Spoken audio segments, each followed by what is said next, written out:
السلام علیکم۔ تاریخ کبھی ماضی نہیں ہوتی، یہ حال کے چہرے پر لکھی ہوئی ایک پرانی تحریر ہوتی ہے۔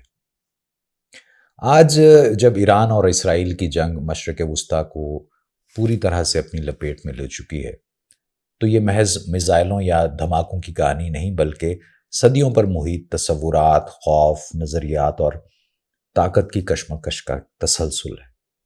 فروری 2026 میں اچانک ایک رات سینکڑوں حملے ہوتے ہیں ایران کی سرزمین پر۔ امریکہ اور اسرائیل نے مشترکہ کارروائیاں کرتے ہوئے ایران کے مختلف مقامات کو نشانہ بنایا اور یوں ایک نئی جنگ کا آغاز ہوا۔ ایک ایسی جنگ جس میں صرف سرحدیں نہیں بلکہ نظریات بھی ٹکرا رہے تھے۔ مرگ برگ امریکہ، شیطان بزرگ اور گریٹر اسرائیل، یا لوح ازل پر لکھے خطے کے حصول کے نظریات۔ ایران نے جواب دیا، میزائل فضا میں بلند ہوئے اور تل ابیب تک دھماکوں کی بازگشت سنائی دی۔ یہ جنگ اب ایک خطے کی نہیں بلکہ عالمی سیاست کا مرکز بن چکی ہے۔ ایران یہ صرف ایک ملک نہیں بلکہ ہزاروں سال پر محیط تہذیب کا امین ہے۔ یہ وہ سرزمین ہے جہاں ہخامنشی سلطنت نے دنیا کے نقشے کو پہلی بار ایک نظم دیا، جہاں فارس کی خوشبو آج بھی تاریخ کے اوراق سے آتی ہے، مگر جدید ایران کی کہانی 1953 کے ایک زخم سے شروع ہوتی ہے، جب ایک منتخب حکومت کو عالمی طاقتوں نے گرا دیا۔ ملک کے پہلے جمہوری طور پر منتخب وزیر اعظم محمد مصدق کو تیل کے صنعت کو قومی آنے پر بین الاقوامی سامراجی قوتوں نے ایک سازش کے تحت حکومت چھوڑنے پر مجبور کیا۔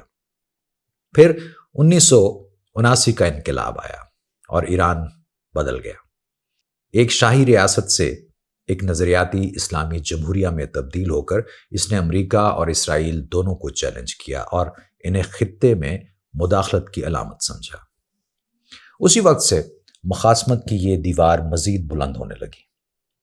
اسرائیل کی بنیاد ایک خواب پر رکھی گئی تھی، ایک ایسی ریاست جہاں یہودی قوم محفوظ ہو۔ تورات میں جینیسس کے باب میں رقم یہ آیت کہ اسی دن خداوند نے ابراہیم سے یہ کہہ کر عہد کیا کہ میں نے یہ ملک مصر کی ندی سے لے کر بڑے دریا یعنی فرات تک تیرے بیٹے کو دیا۔ اسی کو بنیاد بنا کر یہودی اپنی زمین کے حصول میں لگے ہوئے ہیں اور اسے گریٹر اسرائیل کہتے ہیں۔ اس وقت اسرائیل کا رقبہ تقریباً 21,000 مربع کلومیٹر ہے، لیکن اس میں اگر مقبوضہ مغربی کنارہ، غزہ اور گولان ہائٹس کو بھی شامل کر لیں تو یہ لگ بھگ 27,000 مربع کلومیٹر بنتا ہے۔ لیکن گریٹر اسرائیل کے منصوبے میں تقریباً 5 لاکھ مربع کلومیٹر کا علاقہ شامل ہے، جس میں آج کے کئی آزاد اور خود مختار ممالک بھی شامل ہیں۔ اسرائیل اپنے اس منصوبے کو بڑھانے کے لیے طاقت کا بیجا استعمال کرتے ہوئے نہ تو عالمی قوانین کو خاطر میں لاتا ہے اور نہ ہی انسانی حقوق کی کسی مساق کو۔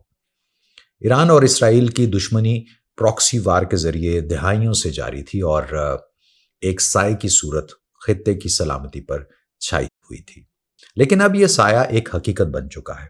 غور کریں تو یہ جنگ صرف ہتھیاروں کی نہیں بلکہ بیانیوں کی یا پھر عقائد کی بھی ہے۔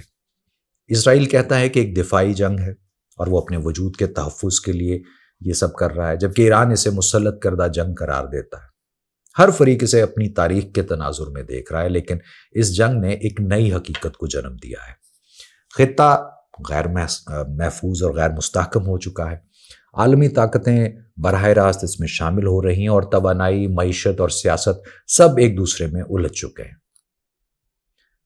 یہاں یہ حقیقت بھی اپنی پوری تلخی کے ساتھ آشکار ہوتی ہے کہ ملک صرف سرحدوں سے نہیں بنتے بلکہ نظریات، خوف اور اندیکھے دھاگوں سے ان کا تانا بانا بنتا ہے۔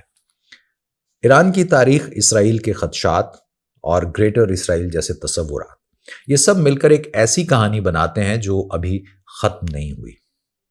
کہانی میں نہ جانے اور کتنے کرداروں کو شامل ہو کر تاریخ کا دھارا بدلنا ہے، لیکن اس سے یہ بات پھر ثابت ہوتی ہے کہ تاریخ کا سب سے بڑا سبق یہی ہے کہ اس سے کوئی سبق نہیں سیکھتا۔ خیال رکھیے گا، ملتے ہیں۔